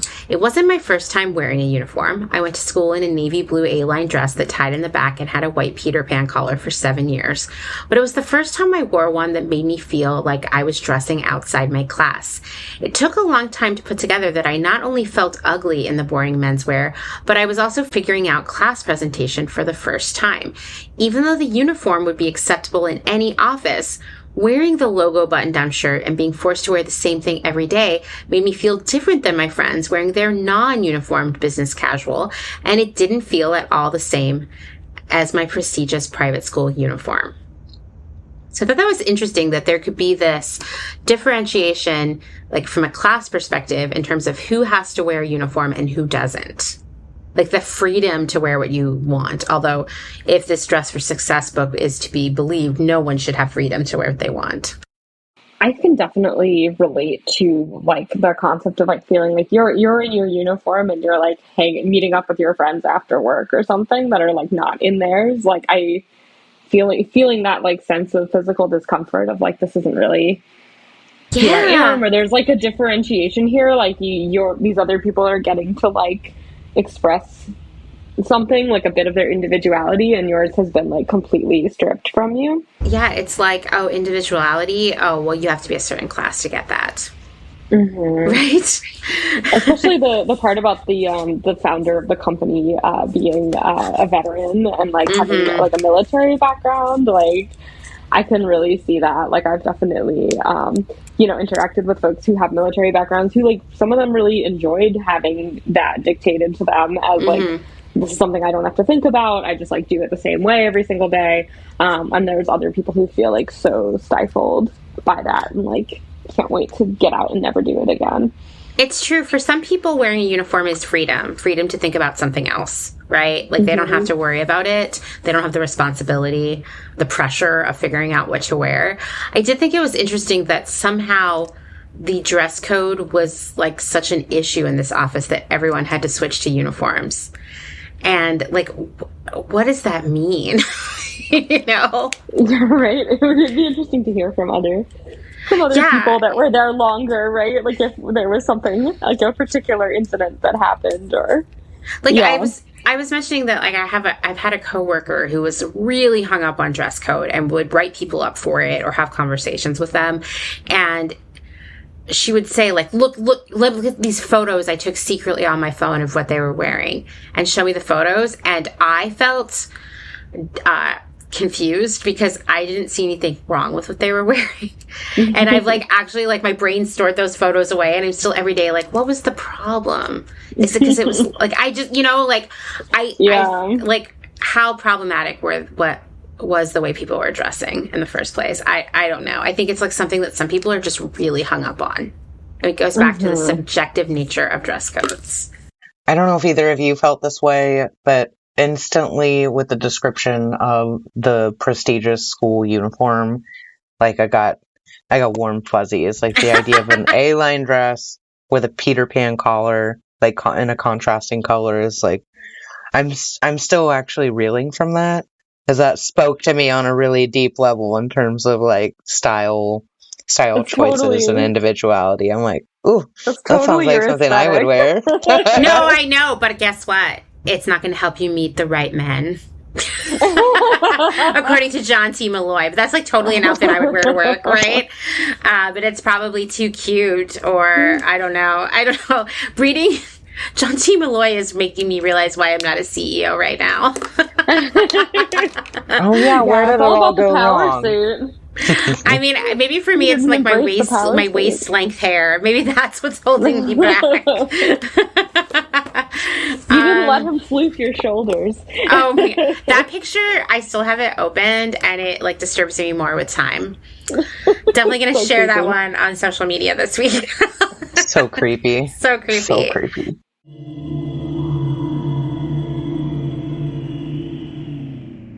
If you're enjoying this episode, then this is a great time to remind you that my work here at Clotheshorse is made possible by the support of listeners like you, just like NPR, and these great small businesses. Please go give them your support. Blank Cass, or Blanket Coats by Cass, is focused on restoring, renewing, and reviving the history held within vintage and heirloom textiles. By embodying the love, craft, and energy that is original to each vintage textile as I transfer it into a new garment, I hope we can reteach ourselves to care for and mend what we have and make it last. Blank Cass lives on Instagram at _Cass, and a website will be launched soon at blankcass.com. Located in Whistler, Canada, Velvet Underground is a velvet jungle full of vintage and secondhand clothing, plants, a vegan cafe, and lots of rad products from other small sustainable businesses. Our mission is to create a brand and community dedicated to promoting self-expression, as well as educating and inspiring a more sustainable and conscious lifestyle, both for the people and the planet. Find us on Instagram at shop_Velvet Underground or online at www.shopvelvetunderground.com. St. Evens is a New York City-based vintage shop that is dedicated to bringing you those special pieces you'll reach for again and again. More than just a store, St. Evens is dedicated to sharing the stories and history behind the garments. 10% of all sales are donated to a different charitable organization each month. New vintage is released every Thursday at wearstevens.com with previews of new pieces and more, brought to you on Instagram at wear_st.evens. That's Wear St. Evens. Country Feedback is a mom and pop record shop in Tarboro, North Carolina. They specialize in used rock, country, and soul, and offer affordable vintage clothing and housewares. Do you have used records you want to sell? Country Feedback wants to buy them. Find us on Instagram at Country Feedback Vintage and Vinyl, or head down east and visit our brick and mortar. All are welcome at this inclusive and family-friendly record shop in the country. Republica Unicornia Yarns. Handmade yarn and notions for the color obsessed. Made with love and some swearing in fabulous Atlanta, Georgia by head yarn wench Kathleen. Get ready for rainbows with a side of giving a damn. Republica Unicornia is all about making your own magic using small batch, responsibly sourced, hand-dyed yarns and thoughtfully made notions. Slow fashion all the way down and discover the joy of creating your very own beautiful hand-knit, crocheted, or woven pieces. Find us on Instagram at Republica_Unicornia_yarns and at www.republicaunicornia.com. Picnic Wear, a slow fashion brand ethically made by hand from vintage and dead stock materials, most notably vintage towels. Founder Danny has worked in the industry as a fashion designer for over 10 years, but started Picnic Wear in response to her dissatisfaction with the industry's shortcomings. Picnic Wear recently moved to rural North Carolina, where all their sewing and accessories are now designed and cut, but the majority of their sewing is done by skilled garment workers in New York City. Their customers take comfort in knowing that all their sewists are paid well above New York City minimum wage. Picnic Wear offers minimal waste and maximum authenticity. Future vintage over future garbage. Cute Little Ruin is an online shop dedicated to providing quality vintage and secondhand clothing, vinyl, and home items in a wide range of styles and price points. If it's ethical and legal, we try to find a home for it. Vintage style with progressive values. Find us on Instagram at Cute Little Ruin. Is there a little bit of Italy in your soul? Are you an enthusiast of pre-loved decor and accessories? Bring vintage Italian style and history into your space with the Pewter Thimble. We source useful and beautiful things and mend them where needed. We also find gorgeous illustrations and make them print-worthy. Tarot cards, tea towels, and hand-picked treasures available to you from the comfort of your own home. Responsibly sourced from across Rome, lovingly renewed by fairly paid artists and artisans, with something for every budget. Discover more at thepewterthimble.com. Deco Denim is a startup based out of San Francisco, and it sells clothing and accessories that are sustainable, gender fluid, size inclusive, and high quality, made to last for years to come. Deco Denim is trying to change the way you think about buying clothes.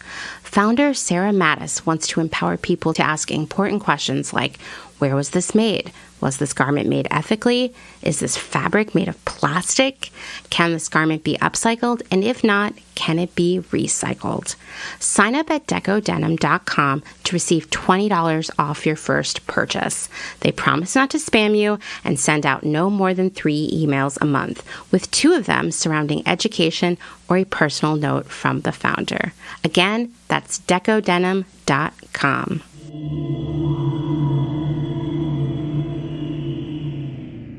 So, Maggie, you talked to your clients, right? And you got some more like dress code thoughts, feelings for us.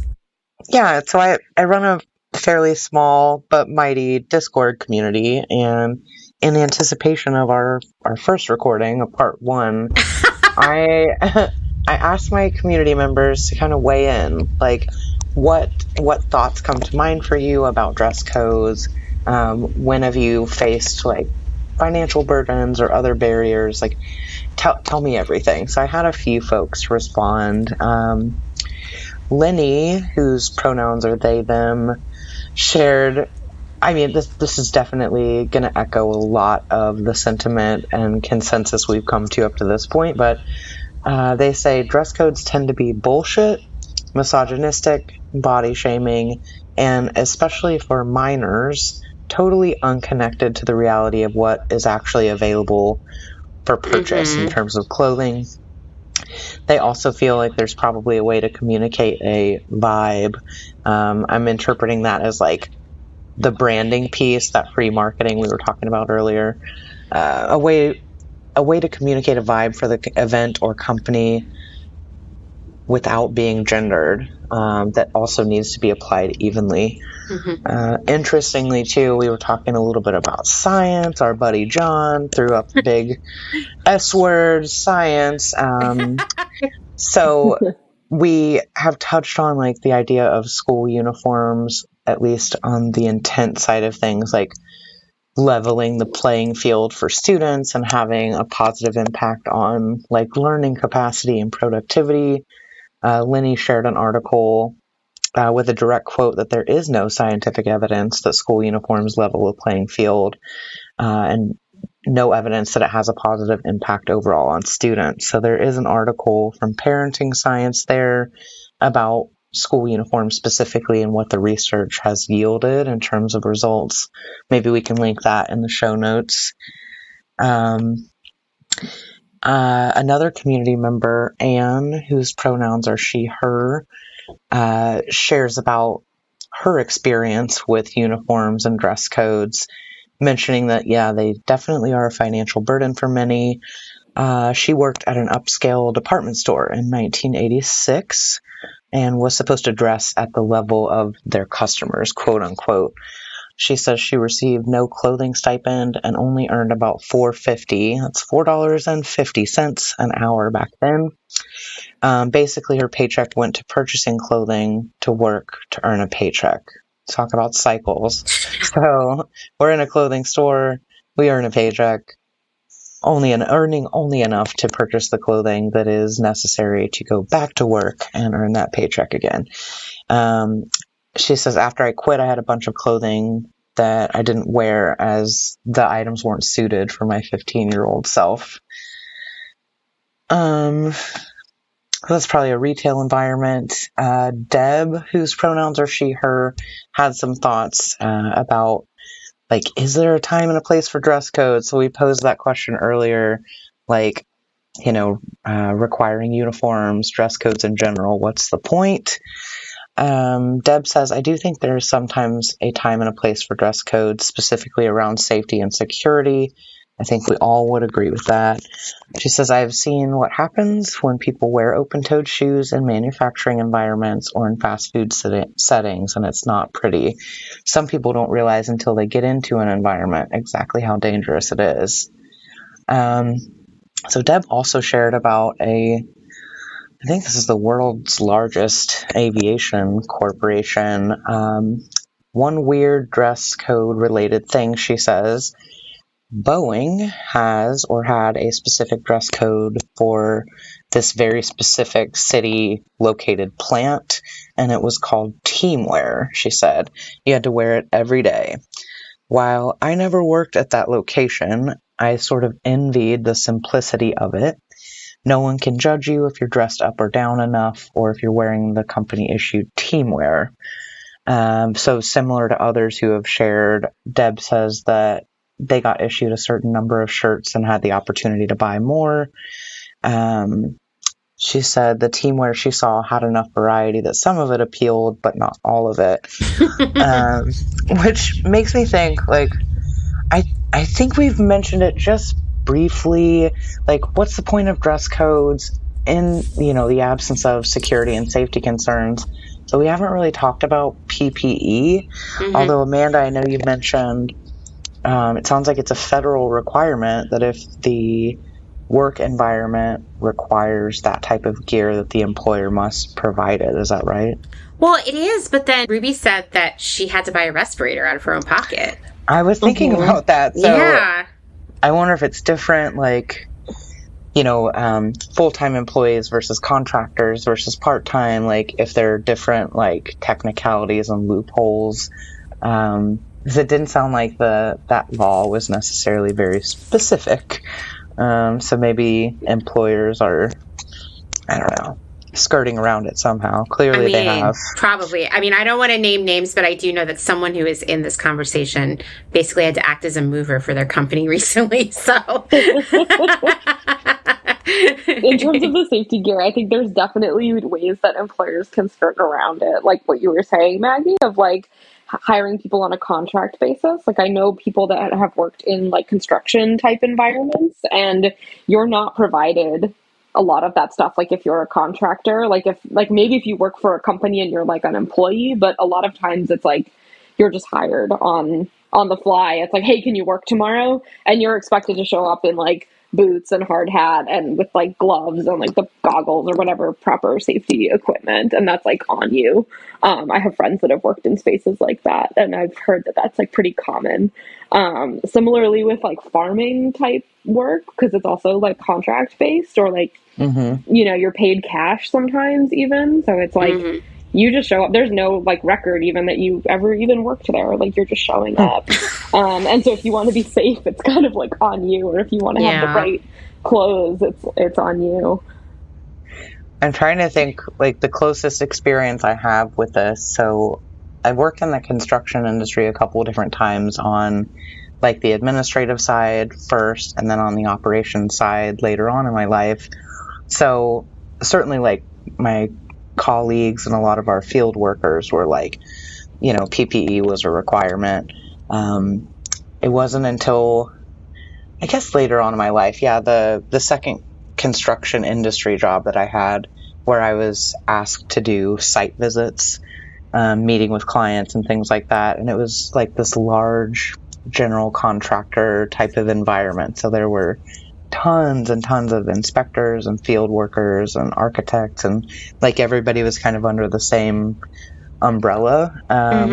And they had like an employee stock room where like just where you would expect to see coffee filters and like, you know, snacks and things like that. There were hard hats in different sizes, and I didn't see any boots, but there were definitely goggles and gloves.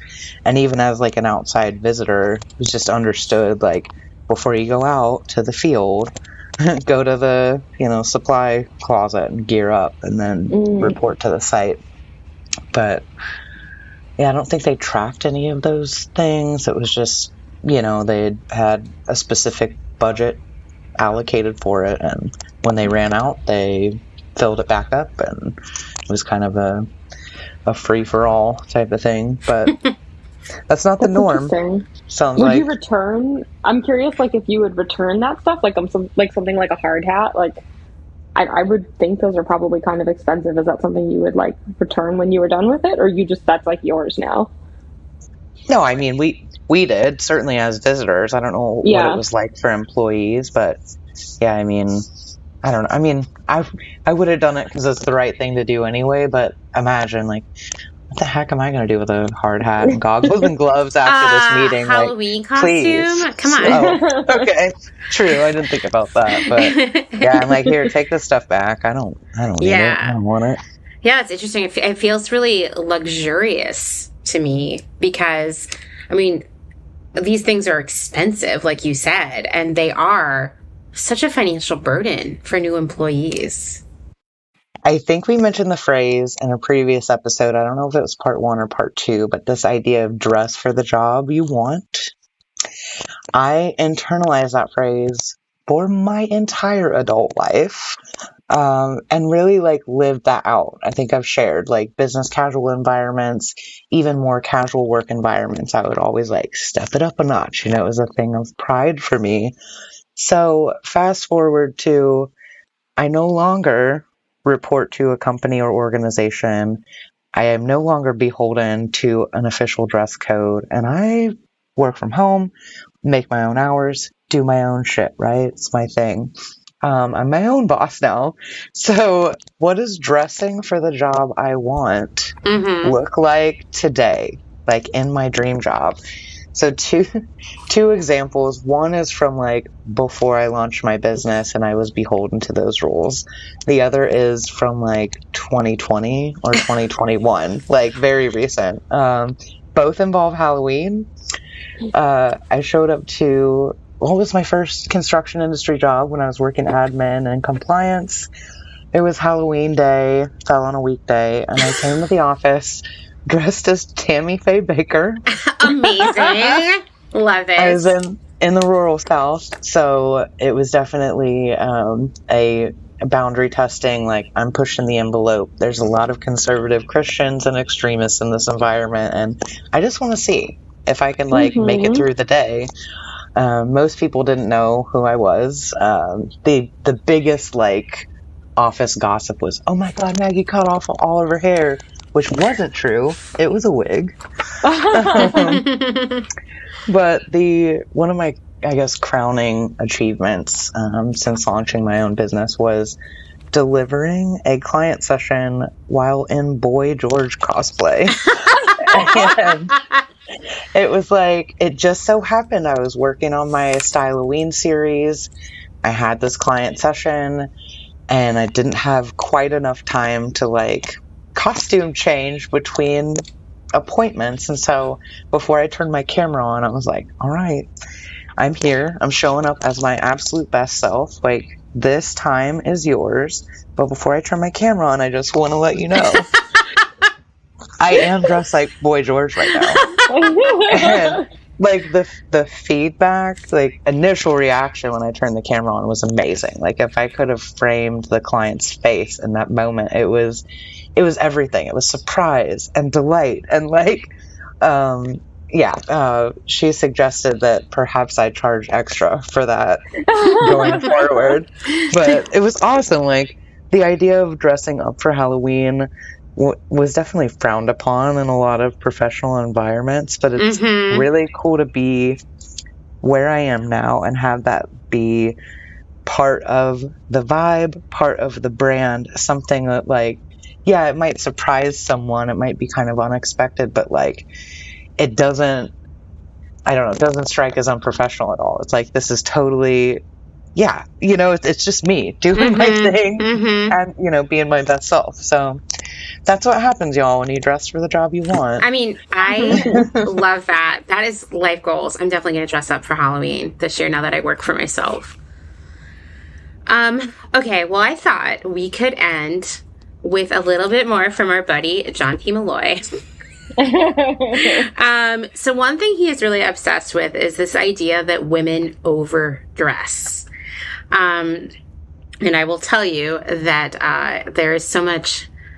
Well, first off, what a wet blanket. Do people say that anymore? This guy is a real wet blanket. But also this stuff is just dripping in classism. And so he says...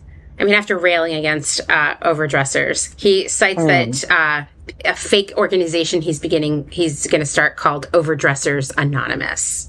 He says, "Oh no, I know. Test to see if you should join Overdressers Anonymous.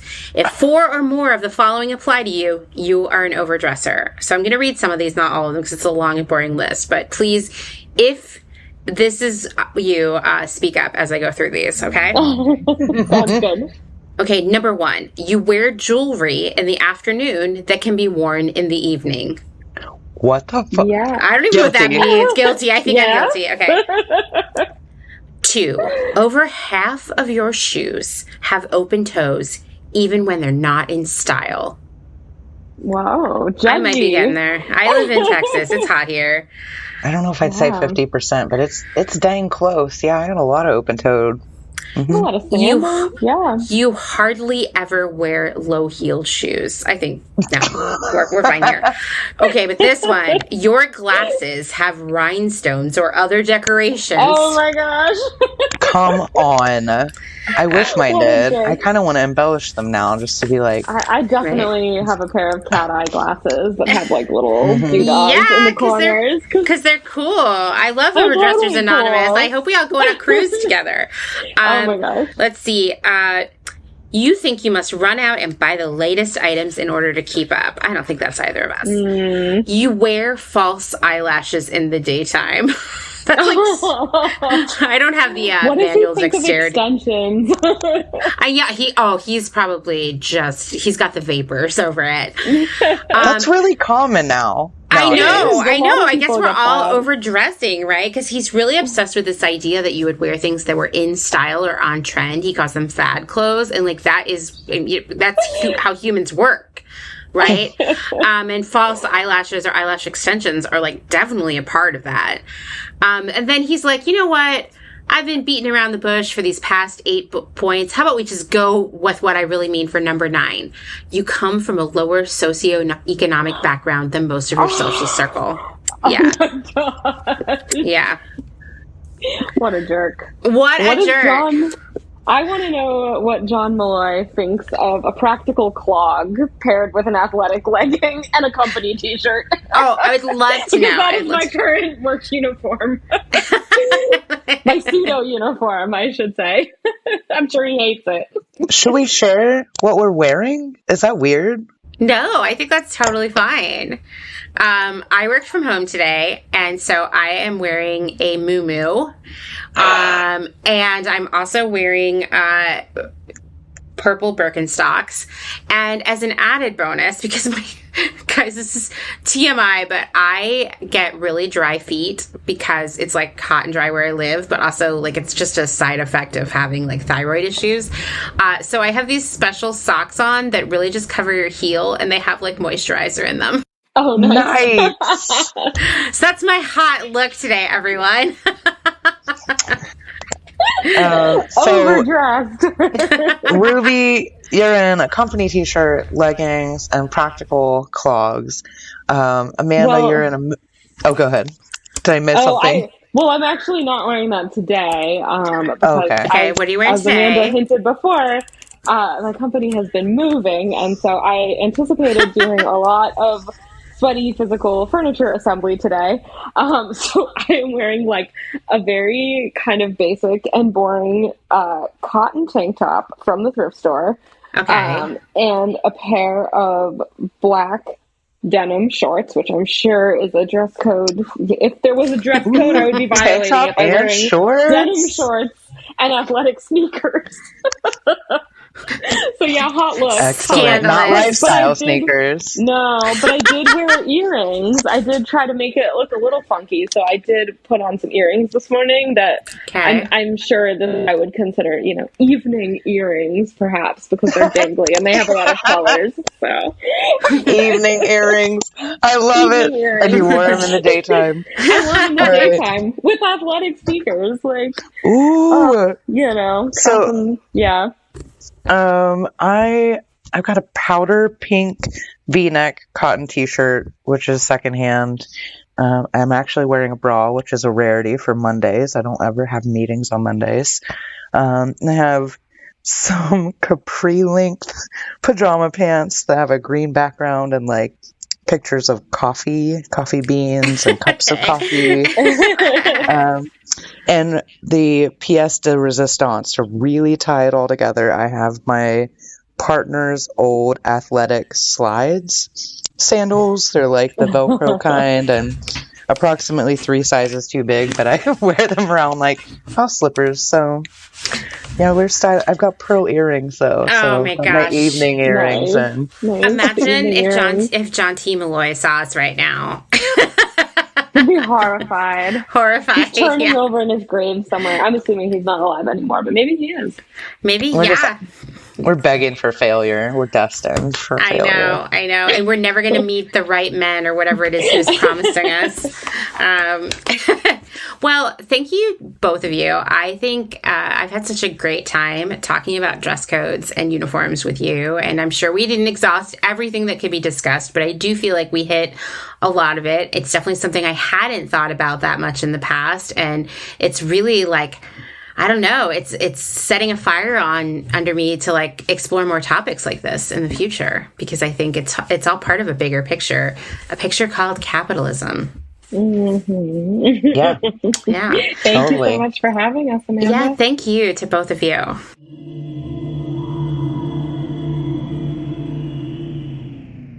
Thanks again to Maggie and Ruby for spending many, many hours talking about dress codes and uniforms with me. We broke the recording sessions up over a period of 3 weeks, and I am so grateful for all the time they spent with me, and I'm going to miss talking to them this Monday night because it's sort of like our standing date now. If you aren't following them already on social media, please go do that now. They are linked in the show notes, and please do what you can to support their work because we are tremendously lucky to know them. Once again, it's about 100 degrees here in Austin, so I'm cutting this recording session short in the name of air conditioning. So thank you for listening to another episode of Clotheshorse, written, researched, edited, hosted, all the things by me, Amanda Lee McCarty. If you like what you're hearing, please leave a rating, maybe even a review on Apple Podcasts. More importantly, tell your friends. That's how Clotheshorse works, right? If you would like to support my work financially, which I would love because, as you know, I left my job, you can learn more at patreon.com/clotheshorse podcast or find other links in my Instagram bio where you'll find me as @clotheshorse podcast.